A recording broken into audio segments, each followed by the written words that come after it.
Student, once again I welcome all of you in the new session of online classes. In this class we have discussed the physics unit 2 current electricities. In my previous lesson I was discussed there the charge is at rest. In this unit the charge is at in motions. तो इस unit में जो भी हमारा काम होगा वो charge क्या होगा, मोशन में होगा, चार्ज रेस्ट में नहीं होगा. तो इससे सबसे पहले हमारी इलेक्ट्रिसिटी क्या होती है, the branch of the physics which deal with the study of charge in motion. Study of charge in motion is called current electricities. उसके बाद जो करंट है ये क्या होता है, the rate of flow of charge through any cross sections of a conductor is called an electric current. उसको हम इलेक्ट्रिक करंट कहते हैं. जैसे एक हमारे पास एक कंडक्टर है, उसके किसी क्रॉस सेक्शन में से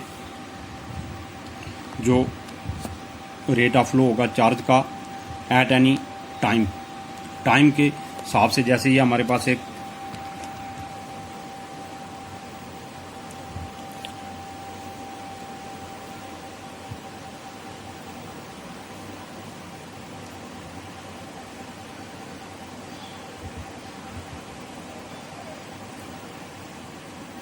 जैसे हमारे पास ये एक कंडक्टर है, इसमें से इसमें जो क्रॉस सेक्शन है, इस क्रॉस सेक्शन में से जितना चार्ज फ्लो करेगा at the rate of time के हिसाब से जितना चार्ज यहाँ से इलेक्ट्रॉन यहाँ से फ्लो करेंगे उसी को हम कहेंगे इलेक्ट्रिक करंट. जैसे I is equal to charge of the charge divide by times. Charge divide by time. Charge हमारे पास क्या हुआ Q और टाइम हमारे पास क्या हो गया T. तो I हमारे पास क्या हो गया Q by T. It means कि अगर चार्ज बढ़ेगा तो इलेक्ट्रिक करंट हमारी बढ़ेगी. अगर टाइम कम होगा तो इलेक्ट्रिक करंट जो हमारी वो बढ़ेगी. अगर टाइम ज़्यादा होगा तो हमारी जो इलेक्ट्रिक करंट है वो डिक्रीज होगी. वाइसा वर्सा चलते हैं. सपोज जैसे हमारे पास Q इज इक्वल टू हमारे पास 2 कूलम है, तो टाइम हमारे पास 2 सेकंड है, 2 सेकंड होगा. तो करंट हमारे पास क्या हो जाएगी, I is equal to Q by T. तो Q हमारे पास है 2 और टाइम कितना हमारे पास है 2 second. 2 by 2 is equal to 1 ampere. तो करंट की यूनिट क्या होती है, एम्पियर. इसलिए ये कितना आ गया 1 एम्पियर. अगर सपोज हम करेंगे Q is equal to 2 coulombs and time is equal to 1 second. अगर हम टाइम कम करेंगे तो हमारे पास करंट क्या आएगी, 2 by 1 second is equal to 2 ampere. देखो जहाँ पर टाइम बढ़ेगा तो वहाँ हमारे पास करंट कम होगी, जहाँ पर टाइम कम होगा वहाँ हमारे पास करंट ज़्यादा होगी. ये आपको समझ आई कि ये क्यों इसका इन्वर्स है. अगर Q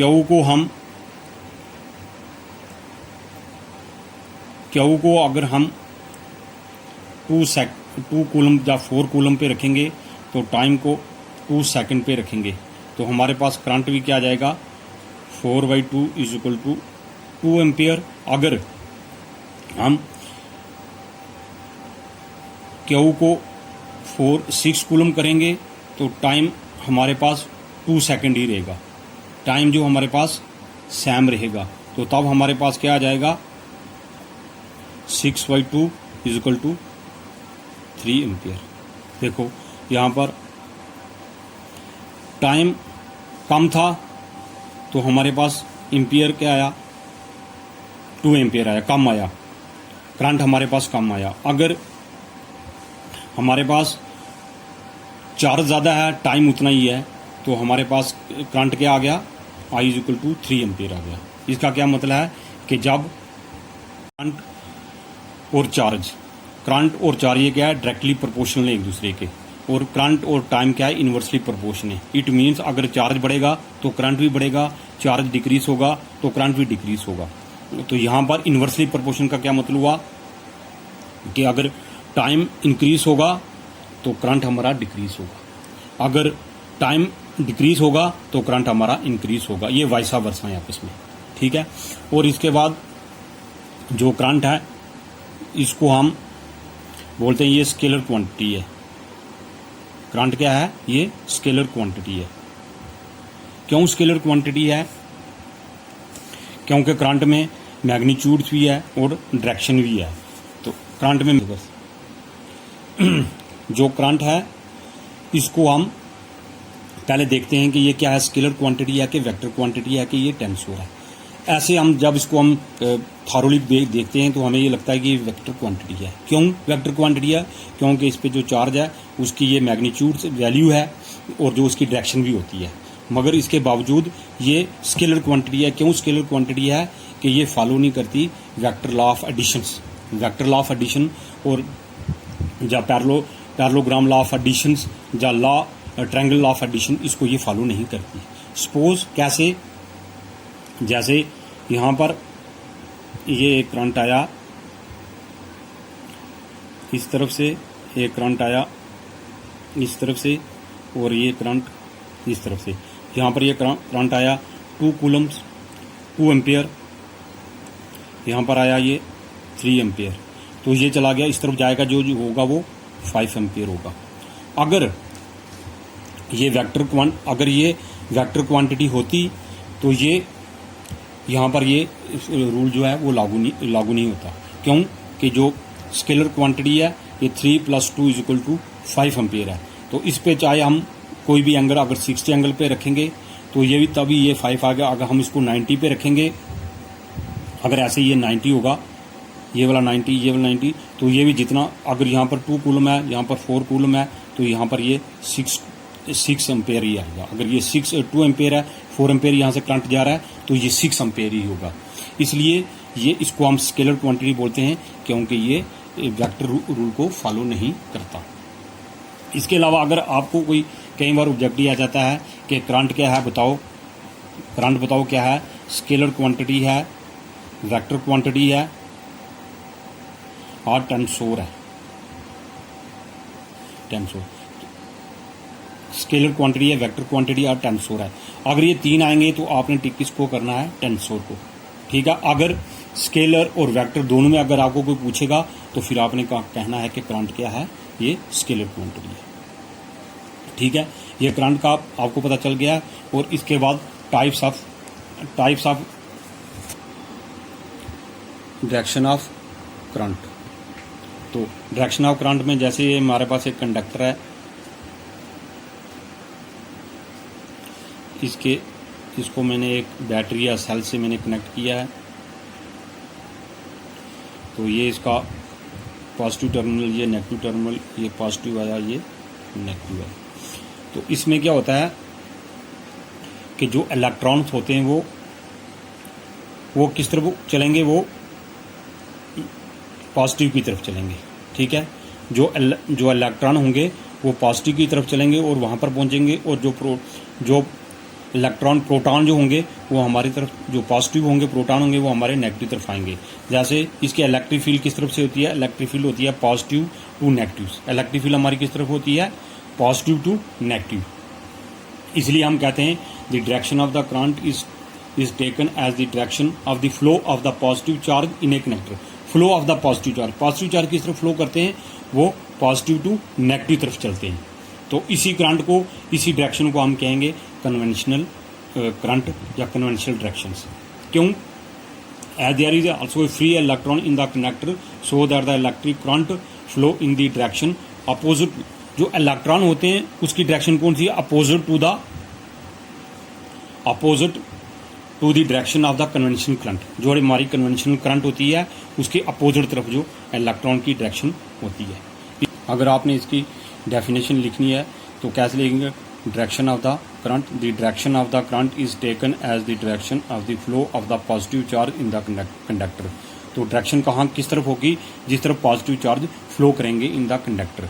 this give the direction of the conventional current. इसी को हम कन्वेंशनल करंट बोलते हैं। कौन सी? जो पॉजिटिव टू नेगेटिव की तरफ चलती है उसको कन्वेंशनल करंट बोलते हैं। लेकिन electron due to flow in the direction of, जो इलेक्ट्रॉन की जो डायरेक्शन होती है फ्लो करने की, वो उसकी अपोजिट तरफ होती है। जिस तरफ कन्वेंशनल करंट होता है, कन्वेंशनल करंट की अपोजिट डायरेक्शन में सपोज कि पॉजिटिव डायरेक्शन, जो पॉजिटिव इलेक्ट्रॉन उनकी डायरेक्शन इस तरफ है और इलेक्ट्रॉन की डायरेक्शन जो है वो इस तरफ नेगेटिव अपोजिट डायरेक्शन होगी। तो इसी को हम कहते हैं direction of the current. Direction of current की किस तरफ होगी, सबसे पहले आपने ये समझना है कि डायरेक्शन ऑफ करंट किस तरफ होगी, पॉजिटिव टू नेगेटिव। बस मैन आपने इतना याद करना है कि पॉजिटिव टू नेगेटिव की तरफ जो इसकी डायरेक्शन, करंट की डायरेक्शन होती है पॉजिटिव टू नेगेटिव, मगर इलेक्ट्रॉन की जो डायरेक्शन होती है वो उसके अपोजिट होती है। अगर वो पॉजिटिव तरफ चलते हैं, ये नेगेटिव तरफ चलेंगे, ठीक है। तो और इसके बाद अब हमारा जो नेक्स्ट पॉइंट है वो है करंट डेंसिटी। करंट डेंसिटी क्या होती है, current density at a point in a conductor is defined as the amount of the current flowing through a unit area of the conductor at that point. Unit area of the conductor at that point. I is the current flowing through a conductor of the cross section A. Then current density हमारे पास क्या होती है, current density को denote करते हैं हम J से। J is equal to I by A। I is equal to क्या हमारे पास हुआ, करंट हुआ, A is equal to area of the cross sections. It is a vector quantity. ये वेक्टर क्वांटिटी क्योंकि the direction is same as that of the conventional current. जिस तरफ conventional current होता है उसी तरफ इसकी डायरेक्शन होती है, इसलिए हम इसको क्या बोलते हैं, ये वेक्टर क्वांटिटी है। और ऐसा ही यूनिट है इसकी ampere by metre square, ampere by metre square, जहाँ हम इसको लिख सकते हैं एम्पेयर बाई मीटर इनवर्स, ऐसे ही लिख सकते हैं। तो यह क्या होता है, इसमें जो ये area of the cross section होता है, इस area of the cross section से जो करंट पास करेगी वो कितनी करंट पास करेगी, ये एरिया ऑफ क्रॉस सेक्शन इसका परपेंडिकुलर होना चाहिए कंडक्टर के, जहाँ से ये करंट पास करेगी। J is equal to I by A, area of the cross section, जिस area of the cross section से ये करंट पास करेगी उसी को हम बोलेंगे करंट डेंसिटी, ठीक है। इसके बाद करंट्स, ये 4 टाइप के इलेक्ट्रिक करंट होते हैं। एक होता फर्स्ट होता है steady current, steady direct current और डीसी करंट भी बोलते हैं इसको। It is that current whose magnitudes and direction remain same। इसकी मैग्नीट्यूड्स और डायरेक्शन रिमेन सेम रहती है, is known as steady current और डायरेक्ट करंट। जैसे हमारे पास ये है, ये टाइम है, ये सीधा हमेशा, जो डायरेक्ट करंट होता है ये हमेशा सीधा रहता है, स्टडी करंट और रिमेन सेम। इसका magnitudes and direction remain same, magnitude he same रहता है और डायरेक्शन भी सेम रहती है। तो इसके बाद हमारे पास आ गया अल्टरनेट करंट्स। अल्टरनेट करंट क्या है, current whose magnitude changes continuously with times and direction changing periodically is known as alternate current। Suppose जो मैग्नीट्यूड है यहाँ पर मैक्सिमम हो जाएगा यहाँ पर, और नीचे आके ये मिनिमम हो जाएगा। तो इसका मतलब क्या है कि करंट जो कॉन्टीन्यूसली चेंज होता है, पहले मैक्सिमम जाएगा, फिर मिनिमम जाएगा, फिर मैक्सिमम जाएगा, फिर मिनिमम जाएगा। और जो उसकी डायरेक्शन है वो पीरियड के साथ चेंज होती है। डायरेक्शन यहाँ से ये एक डायरेक्शन यहाँ पर आई, फिर इसका एक पीरियड यहाँ पर, फिर दूसरा पीरियड यहाँ पर आया, फिर यहाँ पर पीरियड चला गया, फिर यहाँ पर आ गया। तो इसका मतलब है कि इसकी डायरेक्शन जो है वो पीरियडिकली चेंज होती रहती है, एक पीरियड के साथ वो दूसरे। It is that current whose magnitude changes with times and polarity remain same. उसकी पोलैरिटी क्या होती है, रिमेन सेम रहती है, is known as varying current बोलते हैं उसको हम। It is that current whose magnitude changes with times. उसका मैग्नीट्यूड वो टाइम के साथ चेंज होता रहता है। पहले देखो ये इंक्रीज हुआ यहाँ पर और फिर ये डिक्रीज होगा, चेंज हो जाता है। और पोलैरिटी जो उसकी है वो बिल्कुल सेम रहती है, उसको हम बोलते हैं वेरिंग करंट। उसके बाद आता है हमारे पास transit current, the current which remain for a short duration. ये बिल्कुल छोटी ड्यूरेशन के लिए रहता है, इसको हम ट्रांसिट करंट कहते हैं। जैसे ये टाइम हमारे पास ये करंट है, यहाँ से आया, बिल्कुल छोटे टाइम के लिए, बिल्कुल स्मॉल ड्यूरेशन के लिए जो करंट होता है उसको हम ट्रांसिट करंट कहते हैं। इसी तरीके से हमारे पास जो टाइप्स ऑफ इलेक्ट्रिक करंट की वो ये 4 टाइप्स थी, ये 4 टाइप हमने यहाँ पर डिस्कस कर लिए हैं। तो जो आज का जो ये हमारा लेसन था, ये एक जर्नल लेसन था इलेक्ट्रिसिटी पे, क्या इलेक्ट्रिक करंट क्या होता है, इलेक्ट्रिसिटी क्या होती है, और उसके बाद इसकी डायरेक्शन किस तरफ होती है, और फिर उसके बाद हमने देखा करंट डेंसिटी क्या होती है, फिर उसके बाद देखा हमने टाइप्स ऑफ इलेक्ट्रिक करंट्स, ठीक है। तो इसी के साथ आज का ये लेसन यहाँ पर मैं ख़त्म करता हूँ। Thank you very much.